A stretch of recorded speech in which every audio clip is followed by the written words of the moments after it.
So welcome to Intergenerational Politics with Jill Wine-Banks and Victor Shi, where we host weekly political discussions that are engaging and relevant to all generations with experts on various issues facing our country today. This is our second installment of our special convention coverage. My name is Victor Shi. I'm the co-host of this podcast. I'm also the youngest Joe Biden delegate here in Illinois. Jill, can you give us a brief introduction about who you are? Sure. I'm a former Watergate prosecutor, former general counsel of the Army, and corporate executive at Motorola and Maytag, and Deputy Attorney General and Solicitor General of Illinois, and a proud Biden delegate, not the youngest delegate, maybe the oldest delegate, but I don't know that for sure. And today we are hosting my own representative, Jan Schakowsky, who is a fabulous member of Congress, and we're very excited to have her. Sure. We want to talk about two subjects. One, we want to talk about the convention, but we also want to talk about the thing that's on everyone's mind right now, and that is Congress going back on Saturday, the day after 2 days after the convention actually ends, in order to vote on some resolution to protect the United States Postal Service, something that I find incomprehensible that we're discussing. But I've gone from total panic about the situation, and not just because of the election, but because of veterans who depend on it for their medicine, and seniors as well, Social Security checks, businesses that send out bills by mail and expect checks in return. It's a vital part of our society, and I go from being panicked when I see trucks being towed away and mailboxes being pulled off the street and sorting machines taken out of post offices, hours being cut, and so there's no overtime, and a genuine slowing down of the mail delivery, and the announcement by President Trump that it's because it will affect the election. He wants to slow down the mail to prevent voting by mail. That to me is a crime, interfering with the mail, which is a federal crime, but it is also an impeachable offense to interfere in the election. So I'm scared and worried and very happy that Congress is going back into session. So could you tell me what you think and how you think this is going to come out? Do we have to really worry, or is he not going to get away with this? Well, I have never seen such an onslaught of calls and all kinds of contact to my office of people who are so furious. And I actually think furious is better than scared because it is a motivating kind of feeling. And that I think there is such a determination right now to stop what Donald Trump has admitted the purpose of these activities. I mean, that's the one thing about Trump, I'll tell you. He'll tell you exactly what he's going to do. And, here we have the Postal Service that is actually embedded in the Constitution of the United States and is the most popular federal agency of any in the United States. About 91% of people say that the Postal Service is their favorite. It's very personal. It's very personal. Not only, I don't know about you, but my Tony, who delivers the mail to my house, but people, and you mentioned veterans. Yes. Veterans depend on the Postal Service for their medication. The entire Veterans Administration operates that way. And by the way, a huge percentage of the postal workers are actually veterans themselves. Yes. And so we are hearing from people who have had their medications delayed, and that is very, very, very dangerous. And as you also mentioned, people who, a fellow who was not able to pay his mortgage because he was waiting for the payments in response to his billings that he sent out. I mean, these are really serious things. We heard from a food bank that was doing solicitation to get money to be able to provide for their community.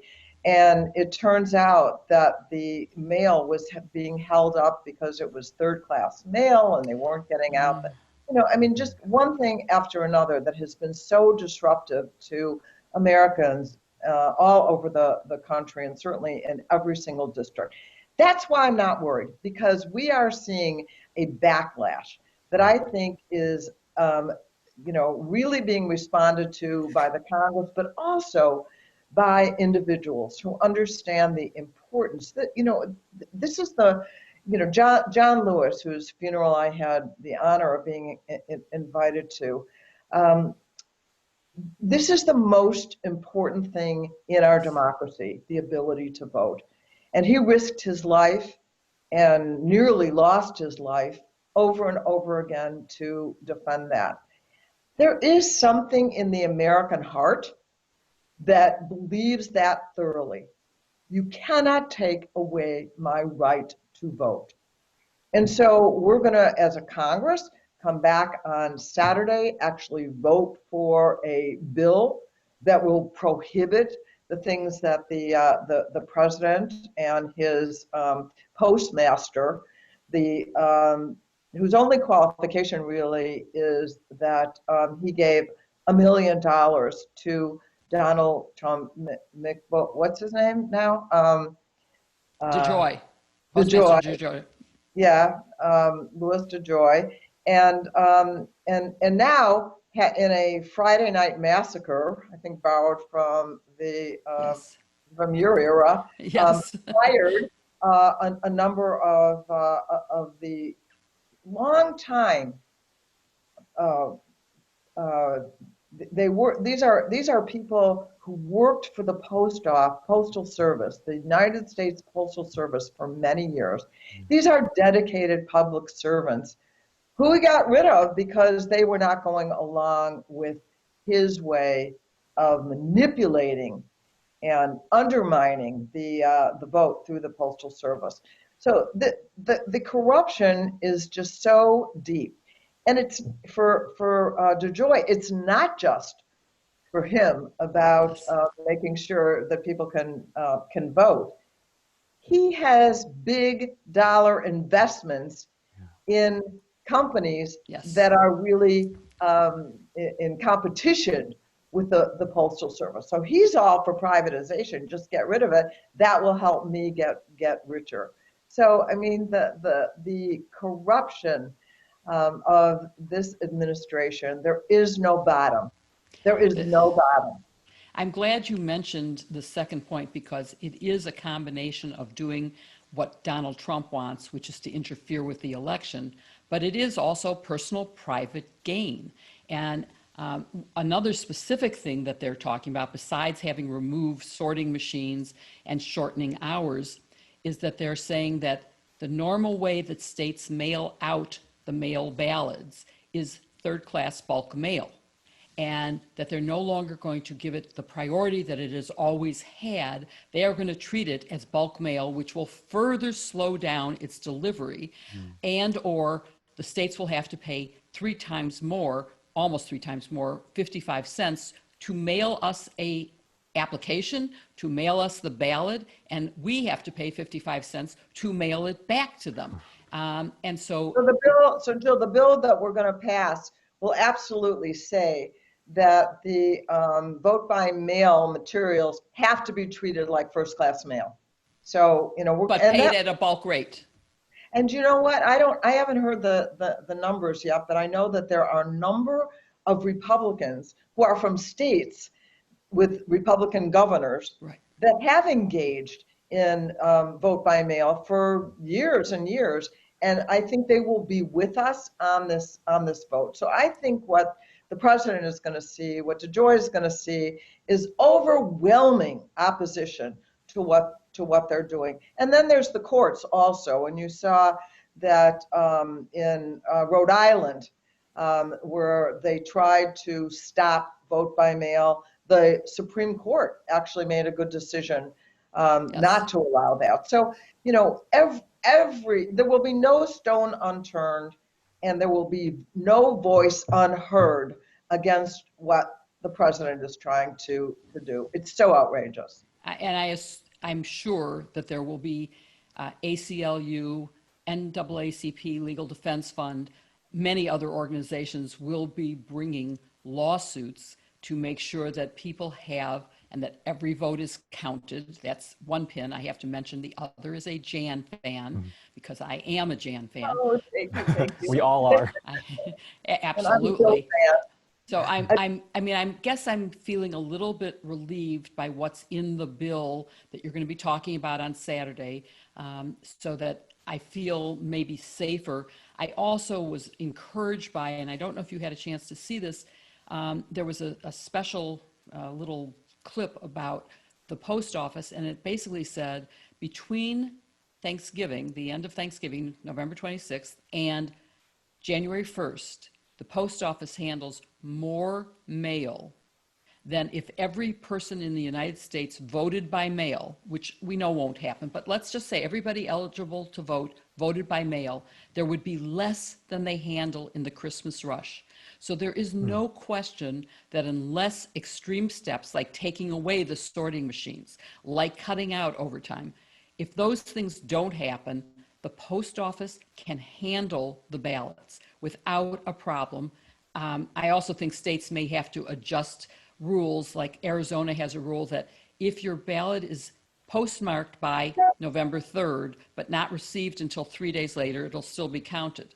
Just let me say, one of the things that we want to recommend, though, to people is if you're voting by mail, and I agree, the Postal Service can handle it, get your ballot in early. Yes. As early as possible, so that your ballot is not arriving on the very last day.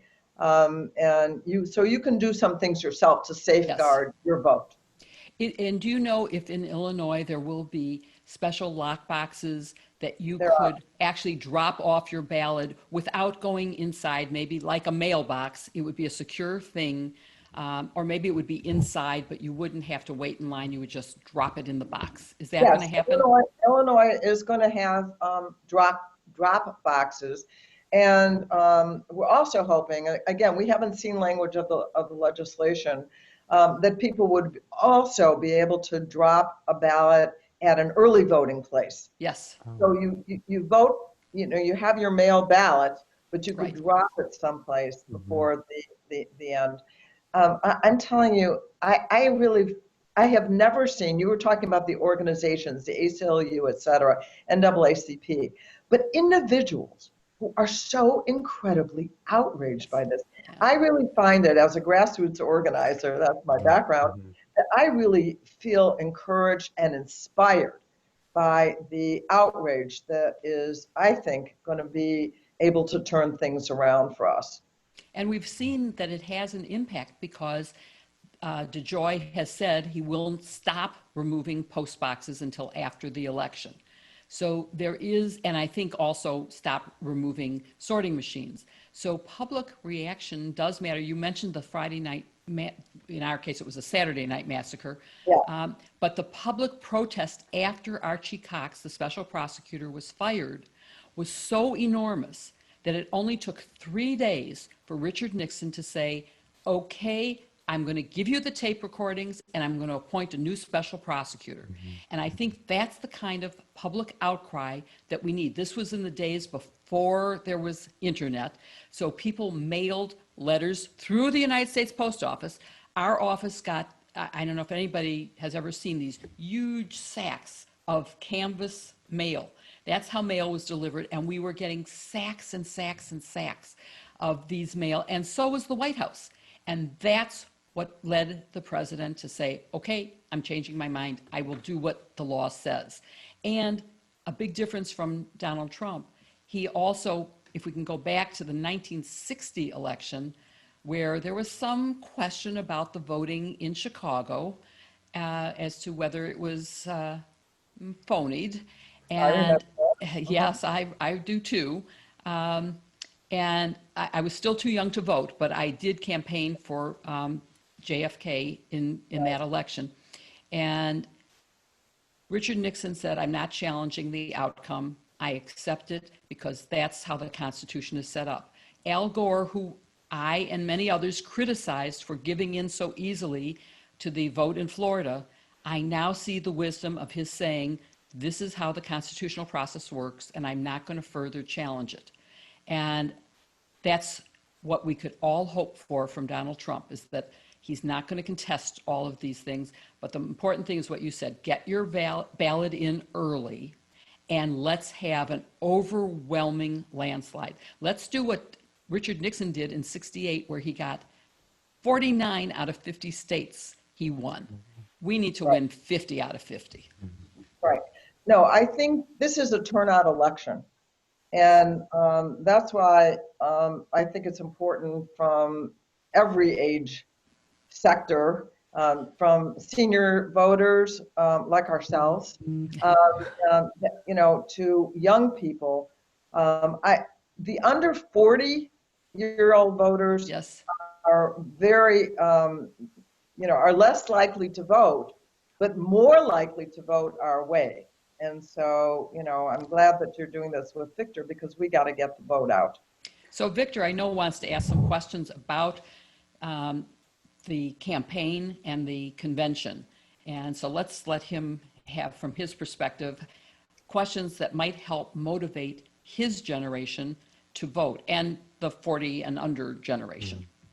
Yeah, I mean, so like Jill had said in the intro, both Jill and I, we are delegates. This is our, this is for me, my first convention. This is for Jill, her first convention as a delegate. And it's obviously a really weird convention with everything being virtual. But can you just tell our audience first some of your past convention experiences? What was it like, and kind of give us like an inside peek into like what it's like to be inside this huge arena with like thousands of delegates? Well, there's something to be said for packing everybody in and so much excitement and just the atmosphere. It's a big party, and it's a big unifying kind of event. So there's no question about it. But my first convention was back in '84. Oh. When Geraldine Ferraro was nominated. Wow.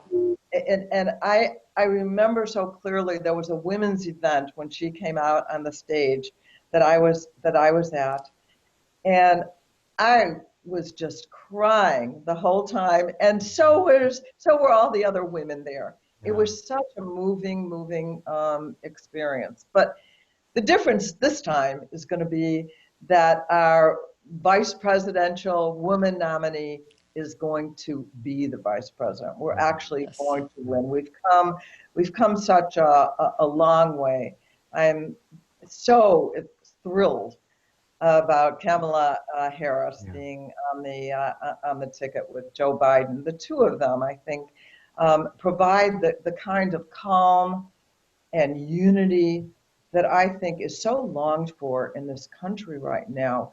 And something more like the no drama Obama administration. Yes. That Joe, of course, was in, where there were no scandals, not one. So I've been going to conventions for a very long time. I went to my first one in 1976. Oh, right. Yes, Lindy Boggs was the chair, and I was actually consul. So I was actually new to politics because I was recently off being hatch-acked. I had just left the government, and it was my first political activity. And there I was on the podium, which is quite a remarkable experience. And Victor and I have talked about what he's missing, but he has a long life ahead of him, and he's going to have many more conventions in his future. But go ahead with your questions, Victor. Sorry. Yeah, I mean, say the other outstanding conventions for me, I had the privilege of being one of the co-chairs of both Obama campaigns. Wow. Yeah, so that was, of course, just so thrilling in every single way to speak at the Colorado convention. It was just amazing. Yeah, I know, so Jill and I, we did a convention preview yesterday because this episode's launching today. And, Jill was saying how for her, a big part of this convention was just meeting so many figures in her life that she looks up to. And same with me, just going to these state delegation meetings, meeting people like you, meeting people like Tammy Duckworth, meeting people like Kamala Harris, Joe Biden. It's just all of that is Dick Durbin. virtual. Dick Durbin. Yeah. So everyone, in the Democratic Party who we look up to. Usually when we say celebrities, we think of like movie stars, but for us, those are like politicians and elected officials, but definitely missing out on that. So in terms of getting everyone out to vote, and in terms of just this week in general, is there anything that you think is especially important for Democrats to focus on in terms of messaging, or like what message do you think Democrats need to send in order to kind of sway more voters? Well, first of all, I think we have to come out of this convention with the clear message that Democrats are unified. We are all on the same page now, and there is nothing more essential than electing Joe Biden and Kamala Harris and beating Donald Trump. That it's existential. We have to win. And so there's joy in that we bring people together and we talk about the unity. We're even going to have a couple of Republicans get up there because I know there are going to be a lot of Republicans. There's a huge gender gap also. I think women are going to see themselves. Yes. We're going to see ourselves in all our diversity in this convention. And I think, in some ways, the access that everyone will have to the convention, which is not always true, right? When we're meeting and there's the delegates and they're kind of special, and there were super delegates, which we really don't have anymore, that have all these special privileges, more of an inside game. But now every single person can dial into, can connect to the convention every evening, and in some ways have the same access as everybody else does. So I think there's, that's kind of the bright side of having it virtual, that the diversity of the people who are watching, as well as the diversity of the people who are highlighted, really makes a difference. This is what America looks like.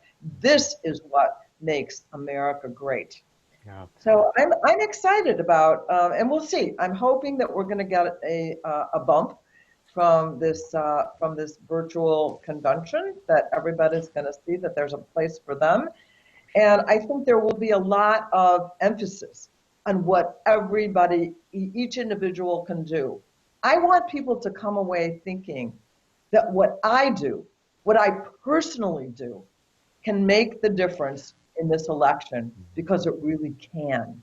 Yeah. And the other is that our lives depend on it, because they really do. For sure. I mean, everything that's happened under this administration is so far from precedent. So, I mean, I think it's up to all of us to really make our voices heard. And, during the primary process, for me, I started off as an Elizabeth Warren supporter and Kamala Harris supporter. And then later on, as I watched the debates, I really connected with Joe Biden's values. And what Jill told me that I thought was interesting was that you had first supported Elizabeth Warren during the primaries. So I'm curious, for our younger audience out there, what made you switch to Biden? And what would you say to any young person on especially why they should support Biden if they're hesitant? Because I think a lot of my peers, based off the conversations that I've had, they aren't really supportive of Biden as a whole, but they're more supportive of just kicking Donald Trump out of office now. But they're not really still enthusiastic about Biden or Harris or this ticket. What would you say to them as a past Elizabeth Warren supporter?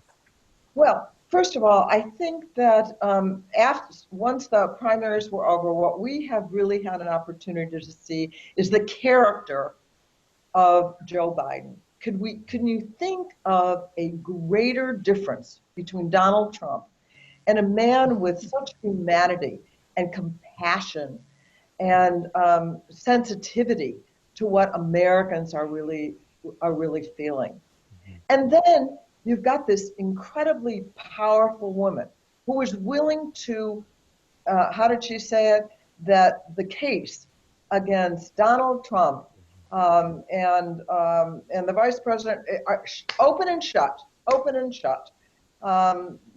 Mike Pence may look a little bit, like he has a little more, gloss about him, but policy-wise, just as bad. And so we need her to represent the strength, the role of the vice president, to really be willing to take on this incredible contrast. I've also really gotten to know Jill Biden more. Yeah. And you know, she's such an asset to this campaign, and so clear and so frank about why she loves Joe Biden. That makes me love him even more. When you had your annual Women's Power Lunch this year, she was the keynote speaker, and it's the first time I've really seen her in depth. She blew me away. Not just me, everybody. She is a great asset to America, without a doubt. And I don't even know what to say, except that we'd be lucky to have that team. I don't know Kamala's husband very well. He hasn't been introduced to me yet, but I'm waiting to meet him, and I'm sure he will be a great asset as well. Yeah. I'm sure so. We have her representing immigrants from two different Yes. countries, so that she is African American. She's also South Asian, obviously female, and Yay for that one. Yes. yeah, exactly. And she couldn't be a greater contrast. Also, I think a first lady who's going to talk about such important issues. She's a teacher. She'll talk to us about the importance of education. Yeah, no, she's Tonight terrific. we're going to hear Michelle Obama, and I would say that Jill Biden will be a comparably loved First Lady. She will be outstanding. And right now, Michelle may be the most popular Democrat in America, but it won't take long for Jill Biden to reach that same level. I think it's going to be very exciting. And they were very close when they were Yes. together Yeah. in the White House. Yes. Yeah. Well, I think just closing this conversation, one of my favorite lines that Kamala said during her campaign was she described herself as this joyful warrior, and I think that couldn't be truer. You know, she's always when she smiles, it radiates in the room, and I think when it matters, she's on. And we saw that with Brett Kavanaugh, we saw that with a lot of these cabinet officials, but I think that Kamala is definitely the perfect person to be in that position, and Jill Biden is the perfect person to have as First Lady. But this convention week is going to be special. It's the first time it's going to be virtual, and we hope everyone listening tunes in. And we're so thankful to be talking with the one, the only Representative Jan Schakowsky. Thank you so much. I really appreciate it. I want to say one other thing to young people. And I just want to close out with the last paragraph from John Lewis that he had published in the New York Times on the day that he was buried. And he said this: when historians pick up their pens to write the story of the 21st century, let them say that it was your generation who laid down the heavy burden of hate at last, and that peace finally triumphed over violence and aggression and war. So I say to you, walk with the wind, brothers and sisters, and let the spirit of peace and the power of everlasting love be your guide.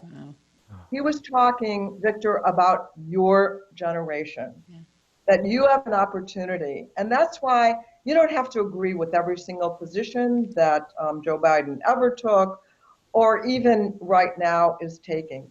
But what we know is that we can move ahead and transform. This is a transformative moment in our country to bring equality and quality health care to all people. And it's going to be led by young people. And I look forward to following in your footsteps, Victor, to get a lot of this done on gun violence, on the environment, and you take it away on all these issues. Yeah, well, we could not have done it without fearless women like you both, Jill and Jan. So that was awe-inspiring, and we really hope that young people really take this convention and take action after this. We saw that with George Floyd's protesting, all these, the activism within the younger generation is really just so amazing. And we just need to carry that to the ballot box come November. So, and I want to say to my generation who is depressed and anxious about this election, that don't stay at home being anxious. Start sending postcards into flippable states. Start making phone calls. There's a million places, and maybe Victor and I will put on our website some of the links to the Democratic Party of Evanston, to probably Jan's office has some way of connecting you to a place that you can actually do something to change the outcome of this election. You can send money if you can afford it, but you can take action if you can't. So just, and as Jan said, it makes a difference if you call into offices. If, you know, people want to be reelected. So they need to hear from you to say, this matters to me. Save the post office, save the election, make sure I can have a mail-in ballot. And by the way, let's have testing of COVID. So let your representatives know they care. They want to be reelected. You could also email. We're going to have, text rather. We're having a major text effort. So if you're not a phone person, you can text. Excellent. Got something for everyone. Exactly. What you like or don't like, yes. So take action, stop being depressed. Good way to end. Thank you so much. Thank you. Thank you, Jan. We hope you listening also enjoyed this episode. Be sure to follow us on YouTube, Twitter, and Facebook, and send us suggestions, ideas for future topics, and speakers you would like to see via Jill, myself, or our website. Lastly, Intergenerational Politics is now on Apple Podcasts, so be sure to subscribe and rate our channel to support us. Thanks for listening, and see you on our next episode.